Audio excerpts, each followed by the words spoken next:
This is the beginning of tape 7 of the interview with Hilda Thieberger. Mrs. Thieberger, you were in Washington and you had stayed with your family, Yes. the Gishners, Yeah. and you found an apartment. We found an apartment and we moved in the apartment, I think, after 6 or 7 weeks from Gishners, and we lived. We came on the chicken farm.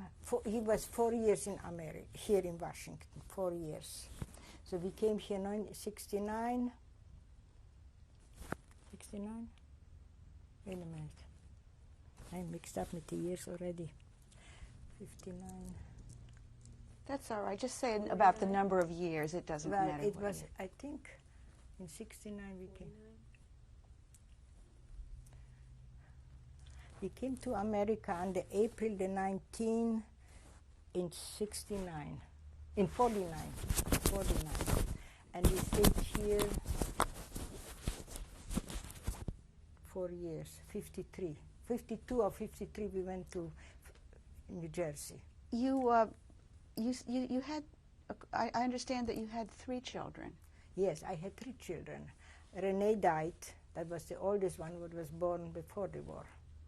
And Hannah, her mother, was born after the war, right away in Germany, in Poland still, and then we got in Poland, in Germany. And here I had Julie, who lives in Baltimore. How old were you when Julie was born? Julie, 64, almost 64. So you were 46. You were 46. No. Wait a minute. She was born in 56. She was born in 56. Yeah, 56. So that and made she, you. I was 43 in February, and she was born in April on the 10th or 11th. So how did you spend your time there as a young mother in America? Well, I had, we was on the chicken farm. We had a lot of work. I had a partner, and she didn't have any children, only a woman. And when we bought the farm, was high, the prices, everything was fine. And when we was there, maybe, it was only 10,000 chicken. But for 2 partners, it was not enough to live on that. So they built both men, my husband and her husband, my partners. She didn't have any children. She lives here in Silver Spring too. Built a coop, and we had 5,000 more chicken in it. Why did you decide to leave Washington? Because my husband was on his own. He got in his business on his own with the old truck, and every night he came very late home, and every little while the truck broke down, and I worried. And when I saw him on a ladder to go on the high houses roofing, he worked for Lawrence Kishner. Lawrence Kishner was a roofer and a sheet metal man, but he was mostly outside working. And then he didn't like it because the men knew that he is related to Lawrence, so he never got a permit, only a permit to work, and not the union card. And it was because he was related to the Gishners, and the union didn't want to keep him because he was related to him. So then he got on his own, and I had more problems every night. I was waiting till he came home from work. I was more nervous. He went to school in the evening for the Americanization school. I went too in the evening, but not every day. Is that where you learned English? A little bit, yeah. I went very seldom because I had Hannah, was a little girl, and I had nobody to leave her, only Renee. And Renee, she had friends. She had very good friends. She went to school. She spoke good English. But she went very often away too. She had that, she had homework. So I couldn't go always to school. I went to school and I got... Where were you living when you had the chicken farm? Where we live, in Freehold, New Jersey. Was that close to a city? That's Lakewood or Newark. It's a little bit farther, Newark. It's between Freehold, between Lakewood or... I don't know, Woodbridge, not far to Newark, maybe an hour from Freehold. Englishtown and Atlantic, no, not Atlantic City, Asbury Park. You know where is Asbury Park in New Jersey? We have maybe half an hour to Asbury Park.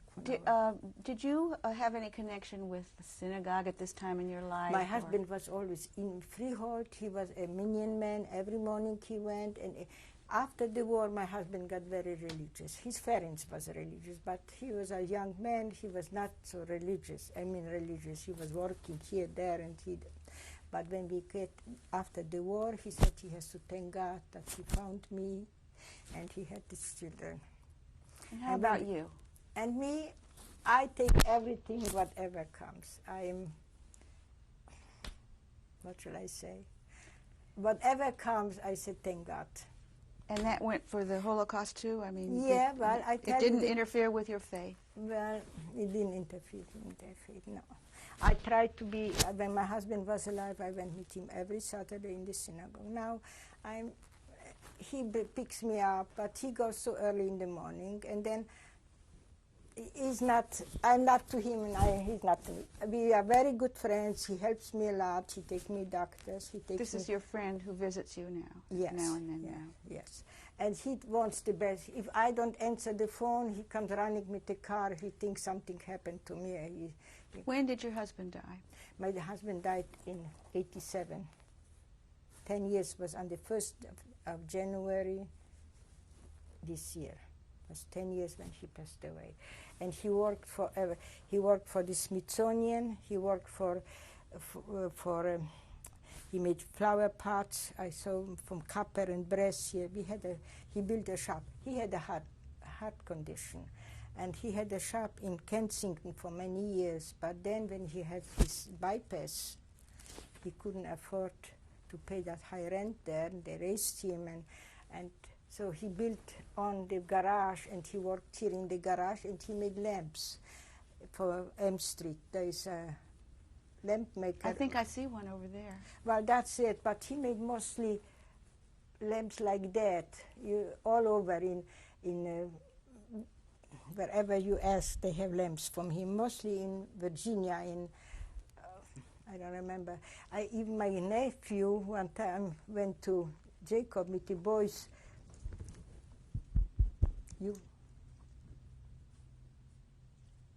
Tell me about the menorahs. Well, that was his hobby. He made for every synagogue and for every institution. He made for the Jewish, every place. Wherever it was something, he made menorahs, bigger ones. For the clubs, for Hadassah, every year he gave a donation to Hadassah to raffle it off. Or he made for Club Shalom. We belong to the survivors. What is it made out of? For nails. See what kind of nails they are? And he sent all over menorahs to California, to England, to Lyon, to France. In France are so many. Anywhere in the United States too? Uh-huh. United States, all over. I have friends in California. They all have menorahs from him, and I get always. See, he could pack that he could take here, and he packed them and he sent them. And he made for, like I told you, for the White House, for the State House here for Mandel special for him too. Whoever asked him. How was he received at the White House? What did the White House The White House say was about invited there, but Carter was on vacation that time, so Mr. Stu Eisenstadt took us in, and I wish I could see him because I want to talk to him. I have to ask him a question, what happened to the menorah? She's not in the White House. And I called a few times to the White House, and they told me I should call the Carter Library, that maybe he took it in his library. But I cannot speak so good English to somebody who would answer me there, and I don't know what to say. I only want to find out what happened to and I think in the State House maybe they have it, because Mandel got one, and one he made for the State House in Annapolis. And he made for all the Jewish organization, that menorah, what he made for the 6 million, you saw that picture, is every year we have a Yizker, and every survivor is kindling a light in that. And then, no, you didn't see that, right? Yes. Now tell us about when you went back to Washington from the chicken farm. Then we came back. Why? I tell you why. Because we was living on the chicken farm for 5 years, and we had that partner. And we didn't make any living from that. So my husband had to go out and work, and my partner went to another chicken farmer and got paid for that, what he worked there. And we 2 women was working on the chicken farm. That partner and me, that lady. I had the baby on the my youngest daughter was born on the chicken farm. They treated me for 3 months. I had a tumor, they told me. And after 3 months, I went to other doctor, and he said, go home, you're pregnant, not tumor. And here my oldest daughter was engaged, and my youngest daughter was 5 weeks old when the oldest one got married. I was ashamed to go to there was a party for her that before she got married, they made her what do you call it? A bride. And that's it. So we got out of them. We bought a house in this town, in the city, and my husband went back to the roofing business because we couldn't make a living from it. We was owned money to the chicken dealer, to the food dealer, and we couldn't pay because we didn't have any money. My husband went work in Asbury Park for a company, and he went and that's what he paid for that. And we 2 women had to take care of the eggs and of the new chickens, because if you don't have little ones, you cannot raise them. You have 3 years, they give you eggs, and then they stop, so we have to always have new ones. So we're back in Washington now. So we came back. Gishner, what was his name? Jacob Gishner came to us to visit with us, and we complained to him that it doesn't bring anything in, and we cannot live on that from the farm. So he offered my husband he will take him in to work here, and he will pay him $200 every month, every week or something, I don't remember, week. And because he worked once for Jacob Gishner, but he had heavy stuff to lift up, and my husband was not very good in that because he was from all that, what he went through, he was not able to lift up heavy stuff. So he said, no, I have 2 men there working, 2 black men, and they will lift up the heavy stuff, and you will be only the manager there. And when he came here, we bought a house in the city, and we had to pay up. And I was staying with the children there, and he was working here, and every week he came for Saturday, Sunday home to me. You were a pretty busy woman then in those days with your 3 daughters I had my and your grandchildren. I raised the grandchildren too, because my daughter was working. And then I had Hannah. She was in school, and Julie was born. She was only 3 years old when Renee had children in my house. And at what point did you speak to your children about the Shoah, about the Holocaust? The kids, they are very much interested, like my kids. My daughter takes everything what's from the Jews. I bring, she goes every year with me. Talking about when year? How old were they? Oh, when they started to think about Hannah was, we talk about everything, like my children, they don't belong, because Hannah lives in Frederick, and it's too far to come to the meetings here. And Julie lives in Baltimore. She's born here already, so she is not, she wants to know everything too, and she likes everything, but I think Hannah and mostly was Renee. Renee was with a whole heart. She wanted to help everybody, and she had feelings for everybody. And Hannah is the same. But Hannah is out there, and I don't drive, so she has to come and pick me up and take me home and bring me back. And it's an hour to drive out to their house. Tell me about your Renee's death. Renee's death, she had cancer. She got cancer, and she suffered 1.5 years. The last 3 months she had all the pipes in her. And she had a husband, he cried for months, he couldn't stop crying. But I helped. How old was she? She was When she died, she was not even 40 years old. Do you have a relationship with the survivor community here in Washington? Yeah, I belong to the club, to the survivors, to the, now it's survivors and friends. We have by 240, but I'm active from the first day when it started. I was on 4 years, I was only on writing out the invitation for every meeting, and I am now too. He takes me to he goes to meet me, that friend of mine, because he's a survivor too. He was in Buchenwald, and he was in many, but he's a baker. He had a bakery here in Silver Spring. This is your friend who comes to visit you. Man, what Yes. was here? He is everything his way. But I'm glad I have him, because otherwise I would always go on the buses. And you know, I broke 3 times or 4 times my hand. I was broken. Here I was broken, and here I was broken. So I am afraid to go on buses anymore. So he takes me. He goes, and I need to go doctors or shopping or whatever I need. Mrs. Thieberger, if you had to, if somebody asked you what kind of a lesson you would like your grandchildren to know about life, They should take whatever comes. They should take it for granted. I think it's different in the United States to live, and it's different in Europe to live, because we was always, you know, Jews was never like that too, from the Polacks. We was in Poland. I was married in Poland, and there was anti-Semitism a lot. But my husband came along with everybody, and me too. I correspond. I sent medicine to Poland to the woman who helped me to keep Renee a few months in her house. She brought us food in the basement when we was hiding there.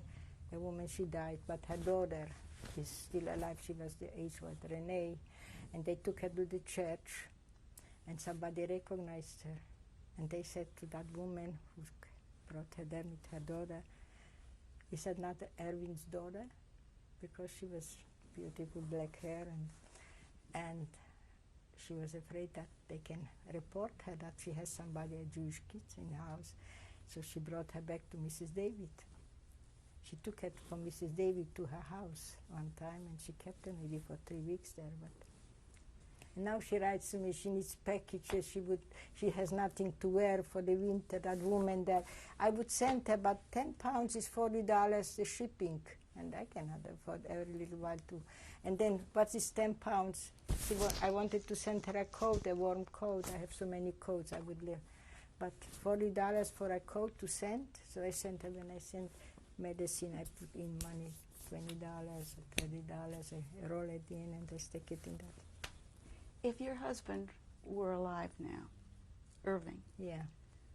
and he knew that you had decided to give your testimony Yeah, he would today, do it. He would do it. My husband was very much to, everybody should know, wherever he went, he was talking about what they did to us and how did they he wouldn't mind looking backwards the way you did today? No, well, backwards. He went different bad things, what I don't even can tell, because I wasn't there when he was, all that trouble what he had. And he was very, very devoted to me. I was the queen in the house. Whatever I said, it was. With him, I have so many arguments. I don't live with him. I don't have. This is your friend. He's only my friend. He eats by himself. He doesn't touch anything in my house because he's strict kosher. And you're not kosher? I am kosher, but not for strict. him it's not enough. I eat sometimes something together, milk again. That what he wouldn't, When he has something fresh, he drinks a tea. He doesn't drink a coffee. He wouldn't use the milk, it's no milk. That's. Mrs. Thieberger, I thank you very much for your testimony. I'm glad that I could do something, because I tell you, he wanted to, one time he said he will go to and will tell his story, but he is crying every day on my table. His mother, he only cries for his mother. He lost his first wife with a child. He lost his mother and 4 sisters with children in one day. They brought him to a point, he's from Lodz. And when they took them to Auschwitz, he and his brother was put on one side to work, and the other one everything in this.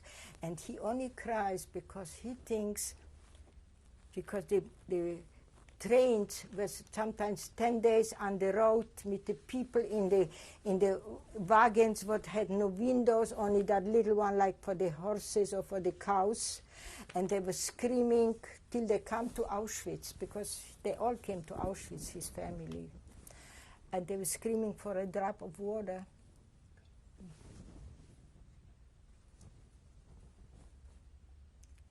Oh, you bent down over. You covered that up.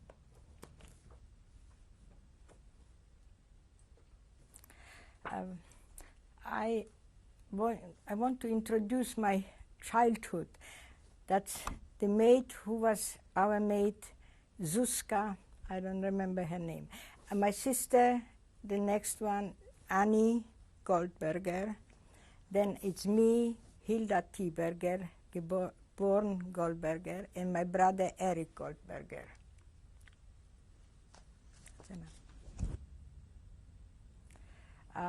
The picture is from years back. My grandmother Goldberger, my father's mother, and next to her is my aunt, her daughter, that's Paula Goldberger.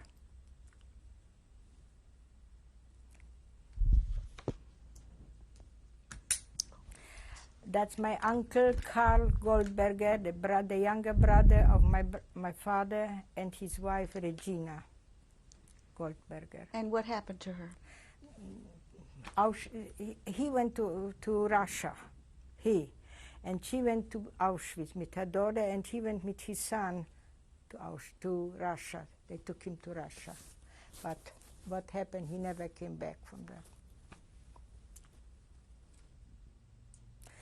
That's my picture, Hilda Thieberger, born Goldberger, but when I was 12 years old, I belonged to the Maccabi in Teschen, in my hometown. And I was dancing in a theater with 2 other girls.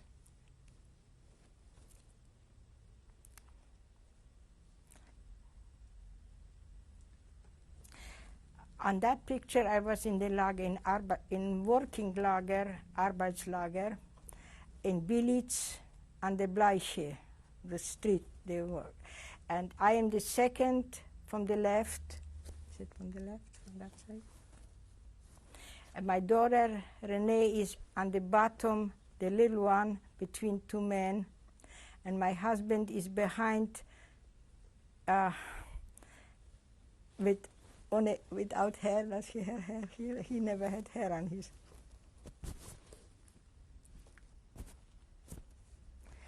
That's again in the working lager or Arbeitslager in Billitz-Biala, Billitz, in concentration not camp, but working camp. And that's my husband, me, and my daughter Renee, my husband Erwin.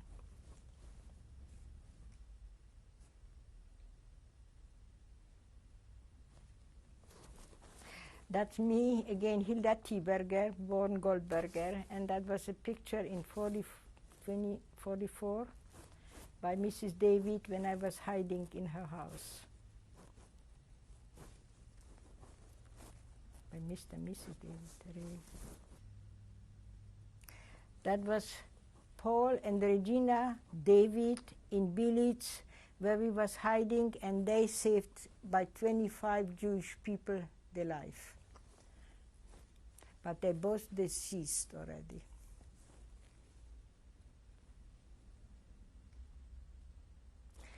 That's the menorah my husband Erwin Thieberger made for the White House when Carter was in the White House, and he made a donation, that menorah with all nails, I think 122 or 222 nails in that menorah.